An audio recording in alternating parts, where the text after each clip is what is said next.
The following story is true. The names have been changed at the request of the survivors. After all, this is a horror fiction podcast. PseudoPod, episode 793 for January 14th, 2022, And No Bird Sings by E.F. Benson. Hey there, I'm Scott Campbell, Associate Editor, Web Wrangler, and your guest host for this rather gay episode of our 1926 Public Domain Showcase. I can hear you all screaming, begging, and pleading, "Where's Alistair? We need Alistair! We want our hostess with the mostest!" First off, haven't Kat and I entertained you? Huh, rude. Second, Al will be back next week. Third, if you just can't wait, you can hear his dulcet tones on the Secret of St. Kilda podcast. Go check it out. With that out of the way, we present And No Bird Sings by E.F. Benson, which was first published in the magazine Woman in December 1926. We have previously published E.F. Benson on PseudoPod, episode 702, At the Farmhouse, and episode 300, The Step. Benson was also known as a writer of atmospheric and at times humorous or satirical ghost stories, which were often first published in story magazines such as Pearson's Magazine or Hutchinson's Magazine, 20 of which were illustrated by Edmund Blampede. These spook stories, as they were also termed, were then reprinted in collections by their principal publisher, Walter Hutchinson. Benson's 1906 story, The Bus Conductor, a fatal crash premonition tale about a person haunted by a hearse driver, has been adapted several times, notably during 1944 for the movie Dead of Night and as an anecdote in Bennett Cerf's Ghost Stories anthology published the same year, and for a 1961 episode of The Twilight Zone. Benson was homosexual, but was intensely discreet. At Cambridge, he fell in love with several fellow students, including Vincent York, father of the novelist Henry York, about whom he confided to his diary, "I feel perfectly mad about him just now. If only he knew, and yet I think he does." In later life, Benson maintained friendships with a wide circle of gay men and shared a villa on the Italian island of Capri with John Eddington Brooks. Before the First World War, the island had been popular with wealthy homosexuals. Homoeroticism and a general homosexual sensibility suffuses his literary works, such as David Blaze, 1916, and his most popular works are famed for their wry and dry camp humor and social observations. Your narrator is Mark Burrows. Mark is an author, critic, musician, and occasional stand-up comic from London. His 2020 biography of Terry Pratchett won the Locust Award for Best Nonfiction, and his second book, The London Boys, Bowie, Bowen, and the 60s Teenage Dream will be published this year. He is a member of the cult punk band The Men Who Will Not Be Blamed for Nothing, and lives in North London with his wife, who deserves your sympathy, a small black cat named Princess, who doesn't, and 2 tropical fish he suspects might be psychopaths. Now join us for a walk in the woods because we have a story for you, and we promise you it's true. And No Birds Sing by E.F. Benson, narrated by Mark Burrows. The red chimneys of the house for which I was bound were visible from just outside the station at which I had alighted, and so, the chauffeur told me, the distance was not more than a mile's walk if I took the path across the fields. It ran straight till it came to the edge of that wood yonder which belonged to my host, and above which his chimneys were visible. I should find a gate in the paling of this wood, and a track traversing it which debouched close to his garden. So, in this adorable afternoon of early May, it seemed a waste of time to do other than walk through meadows and woods, and I set off on foot, while the motor carried my traps. It was one of those golden days which every now and again leak out of paradise and drip to the earth. Spring had been late in coming, but now it was here with a burst, and the whole world was boiling with the sap of life. Never have I seen such a wealth of spring flowers, or such vividness of green, or heard such melodious business among the birds in the hedgerows. This walk through the meadows was a jubilee of festal ecstasy, and best of all, so I promised myself, would be the passage through the wood newly fledged with milky green that lay just ahead. There was the gate, just facing me, and I passed through it into the dappled lights and shadows of the grass-grown track. Coming out of the brilliant sunshine was like entering a dim tunnel. One had the sense of being suddenly withdrawn from the brightness of the spring into some subaqueous cavern. The treetops formed a green roof overhead, excluding the light to a remarkable degree. I moved in a world of shifting obscurity. Presently, as the trees grew more scattered, their place was taken by a thick growth of hazels which met over the path, and then, the ground sloping downwards, I came upon an open clearing covered with bracken and heather and studded with birches. But though now I walked once more beneath a luminous sky, with the sunlight pouring down, it seemed to have lost its effulgence. The brightness, was it some odd optical illusion, was veiled as if it had come through crape. Yet there was the sun, still well above the treetops in an unclouded heaven, but for all that the light was that of a stormy winter's day, without warmth or brilliance. It was oddly silent too. I had thought that the bushes and trees would be ringing with the song of mating birds, but listening I could hear no note of any sort, neither the fluting of thrush or blackbird, nor the cheerful whir of the chaffinch, nor the cooing wood-pigeon, nor the strident clamour of the jay. I paused to verify this odd silence. There was no doubt about it. It was rather eerie, rather uncanny. But I suppose the birds knew their own business best, and if they were too busy to sing, it was their affair. As I went on, it struck me also that since entering the wood, I had not seen a bird of any kind, and now as I crossed the clearing I kept my eyes alert for them, but fruitlessly, and soon I entered the further belt of thick trees which surrounded it. Most of them, I noticed, were beeches growing very close to each other, and the ground beneath them was bare but for the carpet of fallen leaves and a few thin bramble bushes. In this curious dimness and thickness of the trees, it was impossible to see far to right or left of the path, and now, for the first time since I had left the open, I heard some sound of life. There came the rustle of leaves not far away, and I thought to myself that a rabbit, anyhow, was moving, but somehow it lacked the staccato patter of a small animal. There was a certain stealthy heaviness about it, as if something much larger was stealing along and desirous of not being heard. I paused again to see what might emerge, but instantly the sound ceased. Simultaneously, I was conscious of some faint but very foul odour reaching me, a smell choking and corrupt yet somehow pungent, more like the odour of something alive rather than rotting. It was peculiarly sickening, and not wanting to get any closer to its source, I went on my way. Before long I came to the edge of the wood. Straight in front of me was a strip of meadowland, and beyond an iron gate between two brick walls, through which I had a glimpse of lawn and flower beds. To the left stood the house, and over the house and garden there poured the amazing brightness of the declining afternoon. Hugh Granger and his wife were sitting out on the lawn with the usual pack of assorted dogs, a Welsh collie, a yellow retriever, a fox terrier, and a Pekingese. Their protest at my intrusion gave way to their welcome of recognition, and I was admitted into the circle. There was much to say, for I'd been out of England for at least the last 3 months, during which time Hugh had settled into this little estate left him by a recluse uncle, and he and Daisy had been busy during the Easter vacation with getting into the house.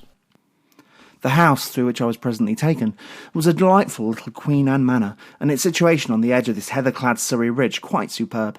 We had tea in a small panelled parlour overlooking the garden, and soon the wider topics narrowed down to those of the day and the hour. I had walked, had I? Asked Daisy from the station. Did I go through the wood or follow the path outside of it?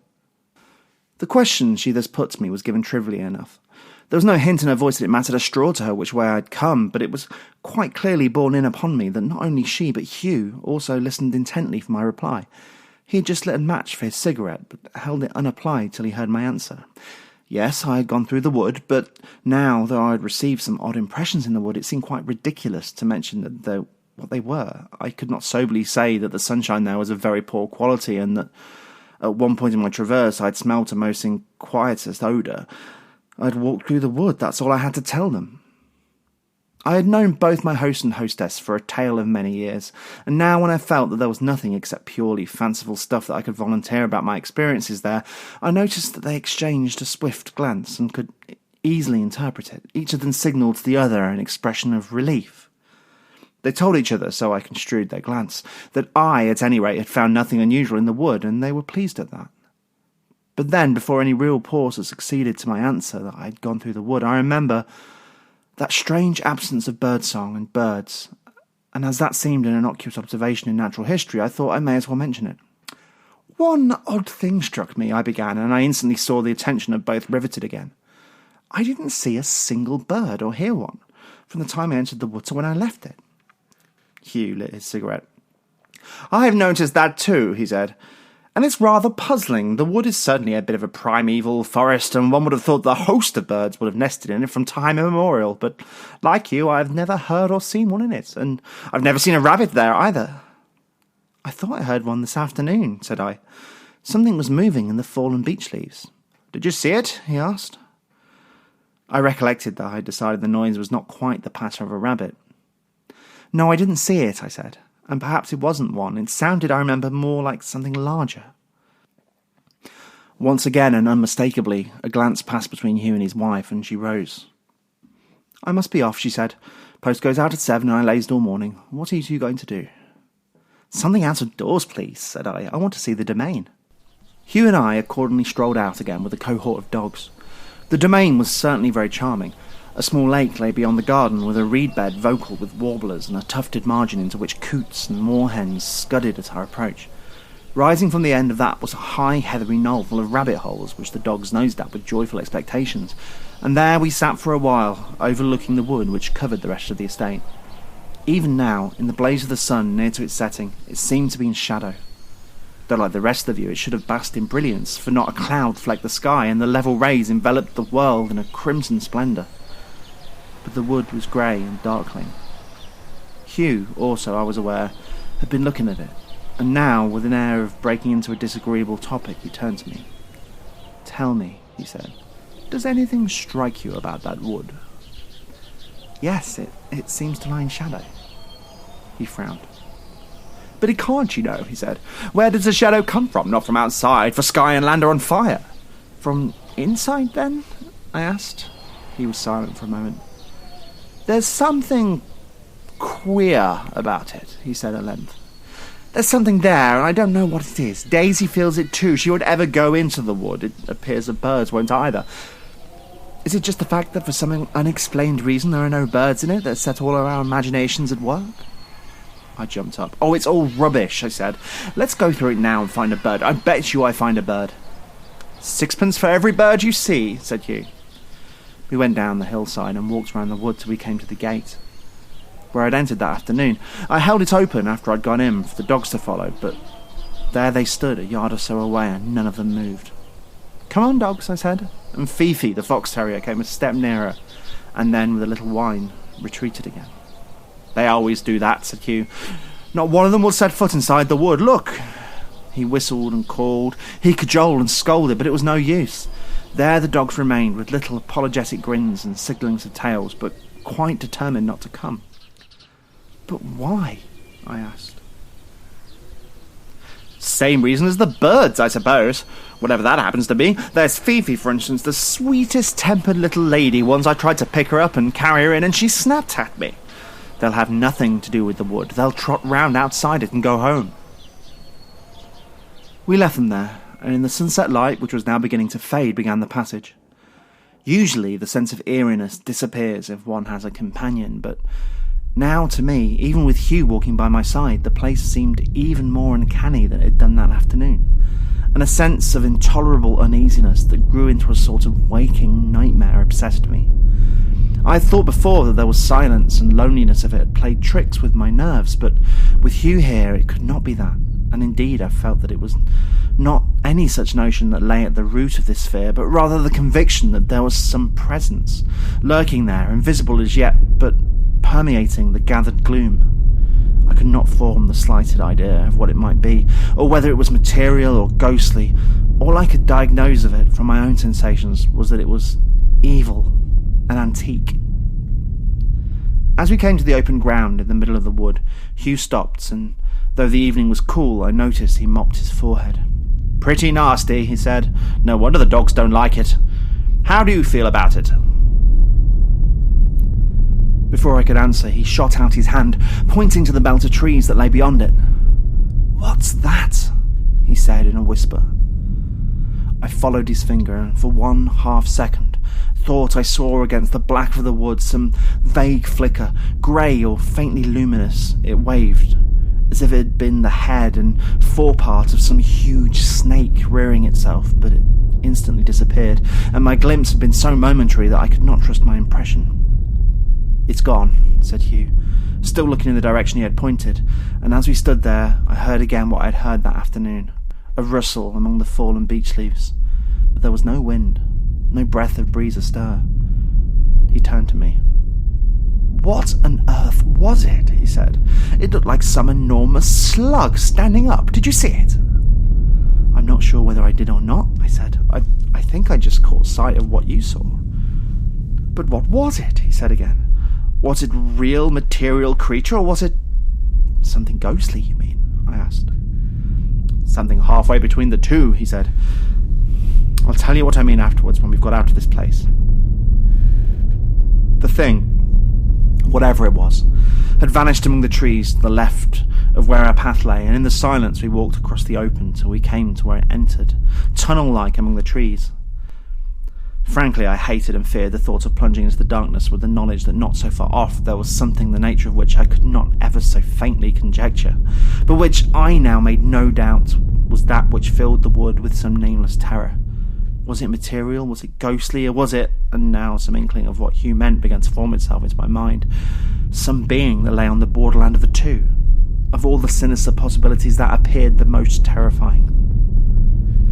As we entered the trees, again I perceived that reek, alive and yet corrupt, which I'd smelt before, but now it was far more potent, and we hurried on, choking with the odour that I now guessed to be not the putrescence of decay, but the living substance of that which crawled and reared itself in the darkness of the wood, where no bird would shelter. Somewhere amongst those trees lurked the reptilian thing that defied and yet compelled credence. It was a blessed relief to get out of that dim tunnel into the wholesome air of the open and the clear light of evenings. Within doors, when we returned, windows were curtained and lamps lit. There was a hint of frost, and Hugh put a match to the fire in his room, where the dogs, still a little apologetic, hailed us with thumpings of drowsy tails. "And now we've got to talk," he said, "and lay our plans, for whatever it is that is in the wood, we've got to make an end of it. And if you want to know what I'm thinking, I'll tell you." "Go ahead," said I. "You may laugh at me if you like," he said, "but I believe it's an elemental. That's what I meant when I said it was a being halfway between the material and the ghostly. I have never caught a glimpse of it till this afternoon. I only felt there was something horrible there, but now I've seen it, and it's like what spiritualists, that sort of folk, describe as an elemental. A huge, phosphorescent slug is what they tell us of it, which at will can surround itself with darkness."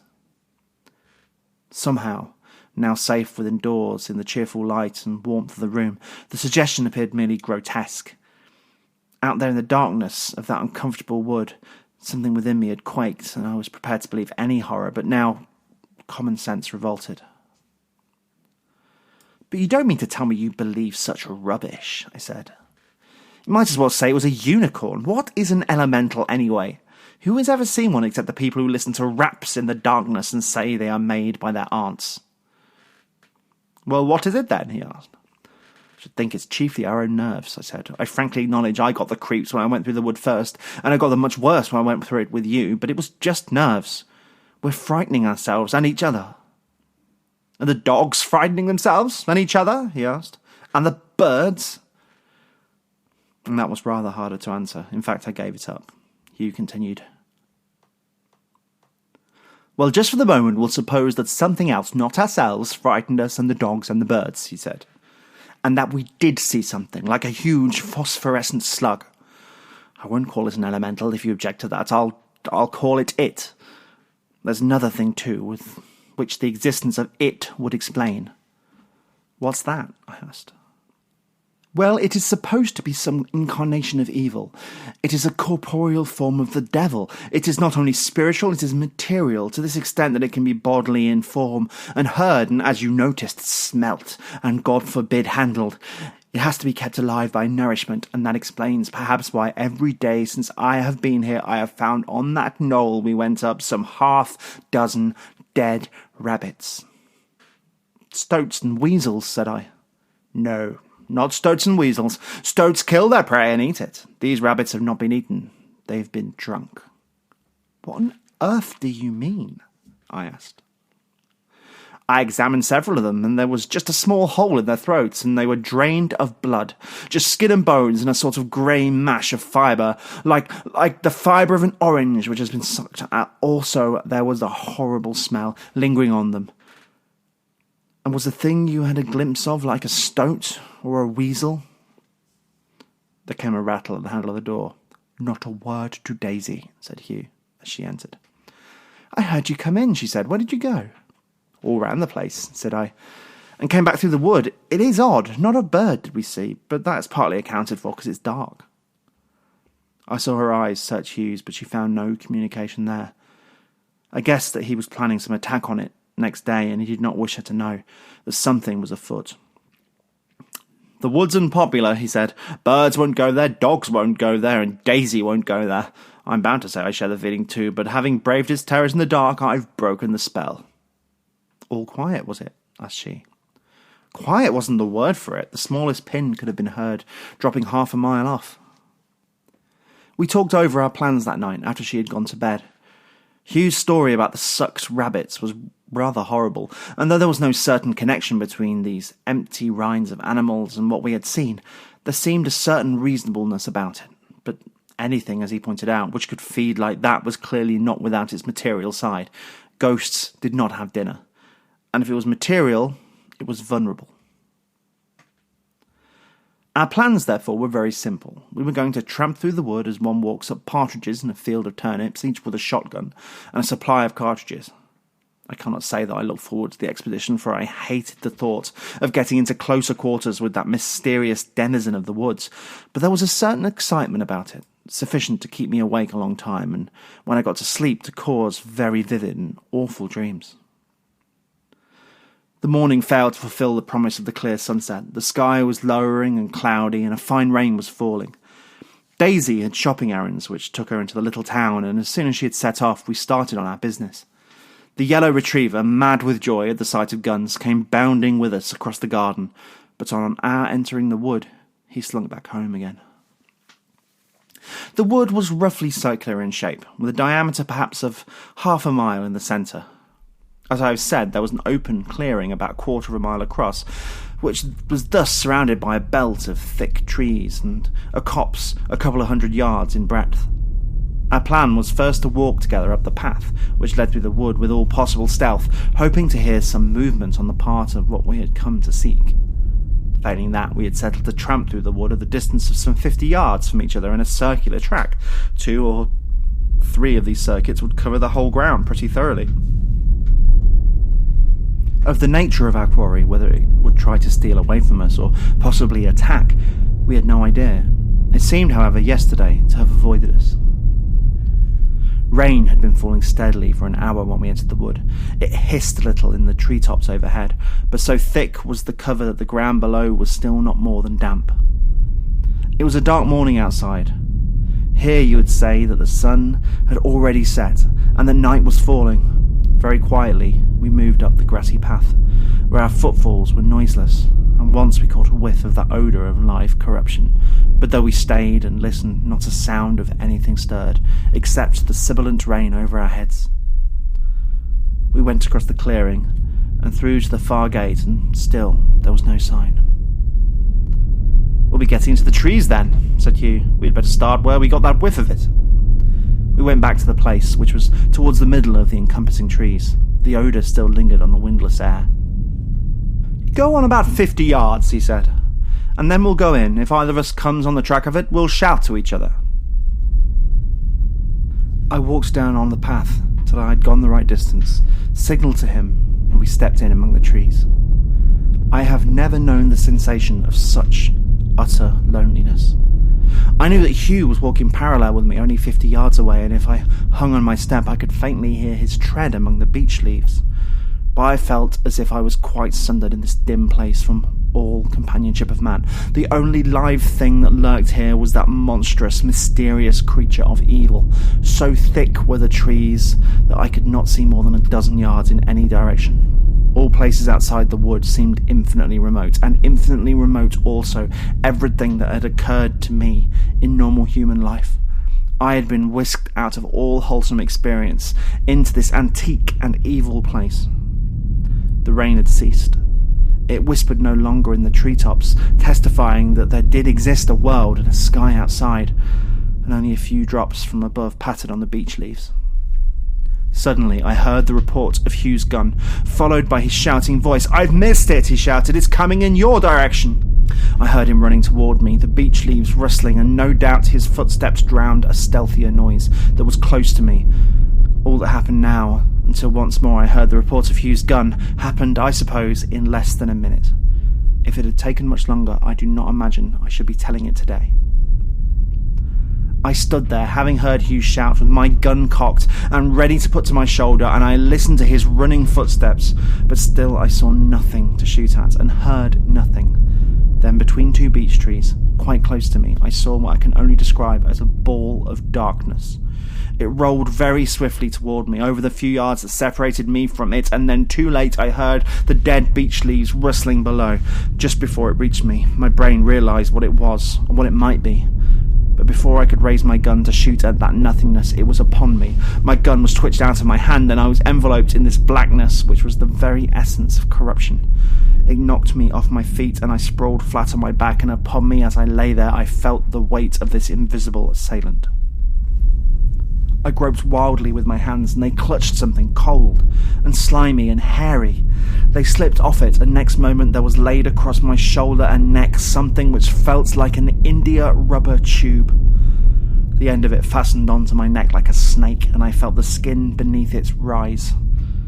Again, with clutching hands, I tried to tear that obscene strength away from me, and as I struggled with it, I heard Hugh's footsteps close to me through this layer of darkness that hid everything. My mouth was free, and I shouted at him. "Here! Here!" I yelled. "Close to you, where it's darkest." I felt his hands on mine, and that added strength detached from my neck that sucker that pulled at it. The coil that lay heavy on my legs and chest writhed and struggled and relaxed. Whatever it was that our four hands held slipped out of them, and I saw Hugh standing close to me. A yard or two off, vanishing among the beech trunks, was that blackness which had poured over me. Hugh put up his gun and with his second barrel fired at it. The blackness dispersed, and there, wriggling and twisting like a huge worm, lay what we had come to find. It was still alive, and I picked up my gun which lay by my side, and I fired 2 more barrels into it. The writhings dwindled into mere shudderings and shakings, and then it lay still.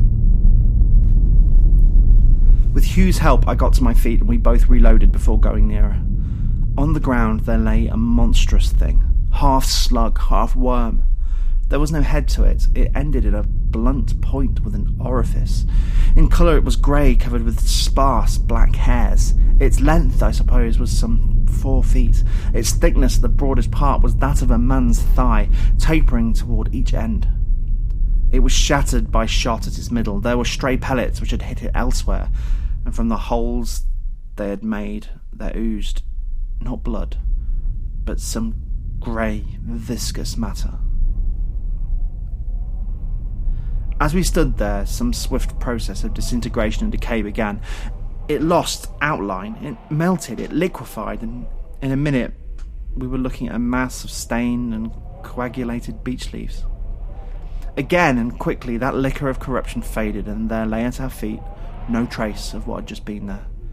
The overpowering odour passed away, and there came from the ground just the sweet savour of wet earth in springtime, and from above the glint of sunbeam piercing the clouds. Then a sudden pattering among the dead leaves sent my heart into my mouth again, and I cocked my gun.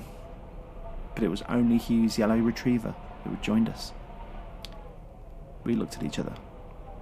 "You're not hurt," he said. I held my chin up. "Not a bit," I said. "The skin's not broken, is it?" "No, only a red mark." "My God, what was it? What happened?" "Your turn first," said I. "Begin at the beginning." "It came quite suddenly," he said. "It was lying coiled like a sleeping dog behind a big beech. Before I could fire, it slithered off in the direction where I knew you were. I got a snapshot at it among the trees, but I must have missed, for I heard it rustling away. I shouted to you and ran after. There was a circle of absolute darkness on the ground, and your voice came from the middle of it. I couldn't see you at all, but I clutched at the blackness, and my hands met yours. They met something else, too. We got back to the house and put the guns away before Daisy came home from her shopping. We had also scrubbed and brushed and washed. She came into the smoking room. "You lazy folk," she said. "It's as cleared up, and why are you still indoors? Let's go out at once." I got up. "Hugh has told me that you've got a dislike of the wood," I said, "and it's a lovely wood. Come and see. He and I will walk on each side of you, holding your hand. The dogs shall protect you as well."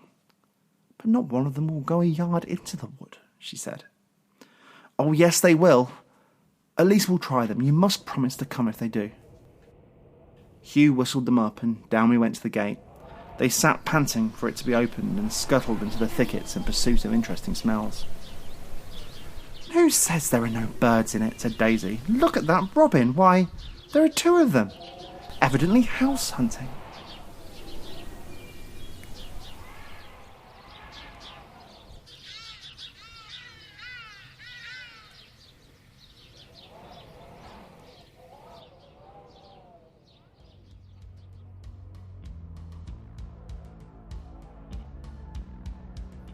At first glance, this is a straightforward story. A big scary monster in the wood is defeated by 2 heterosexual examples of British manhood. Of course, it's never that simple. As we said in the intro, Benson's homosexuality was an influence on his writing. Maybe he saw it as a malign influence. He was the son of the Archbishop of Canterbury and was very aware of the prosecution and persecution of prominent gays like Oscar Wilde for the love that dare not speak its name. The monster in its dark aura could be his own desires.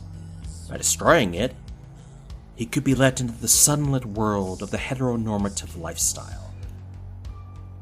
To be honest, I get it. I don't know what it's like for the LGBT youth today, but growing up in Reagan's America with the specter of AIDS, there were times I wish I was quote-unquote normal. Good with my gayness now, but that shit lingers. However, there's evidence that Benson may have had a few toes out of the closet. Benson's mother was well known for her quote-unquote crushes on other women, and when Benson's father died, she moved her current gal pal in faster than you can say U-Haul. Benson also lived for many years on the island of Capri, well known at the time for its quote-unquote artistic community, which is code for gay, although there were a lot of street artists there too. Also, as mentioned before, his writing had a lot of homoeroticism and camp to it, so his concealment may have been more about self-defense than self-hatred. There may have been times he just wanted to yell out, "I love having sex with other men." Trust me, I get that as well. It is so infuriating when you are told to deny an essential part of yourself just because it makes some people feel icky. And of course, think of the children. Ugh. The monster in its dark aura may be society's desire to cover up and remove those who just want to be their true selves. By destroying it, he and his boyfriend could live their cottagecore fantasy with their best Judy. Personally, I think that would be preferable than a giant slug monster with a cloak of darkness prowling the woods, don't you? But you could read this in a completely different interpretation. Hell, maybe it's just about a big scary monster in the woods being defeated by 2 examples of British manhood. Your journey is your own. We merely point out a few of the landmarks. Journeys, even fictional ones, cost money. We merely ask for a donation that we can continue your auditory travels. We are completely supported by you, so anything you can give is greatly appreciated. We have instructions on how you can donate through PayPal or Patreon and get some audio goodies from our audio vault. We also have instructions on how, if you have Amazon Prime, you can subscribe to our Twitch channel for free. You can find all this on our website, PseudoPod.org. As the great RuPaul said, we're all born naked, the rest is drag. So why not buy some of our drag? Yes, you can buy merch emblazoned with PseudoPod on it. And I suppose the other podcasts too, if you want, I guess. You can go to voidmerch.threadless.com and hit the collection tab, and there we are. Don't you want to put us next to your skin? PseudoPod is part of Escape Artists Incorporated and is distributed under a Creative Commons Attribution Non-Commercial No Derivatives 4.0 International License. Theme music is by permission of Anger's Manga. And our closing quote is from The Bus Conductor by the man himself. "Why, of course I like being frightened," I said. "I want to be made to creep and creep and creep. Fear is the most absorbing and luxurious of emotions. One forgets all else when one is afraid." See you soon. Thanks for listening.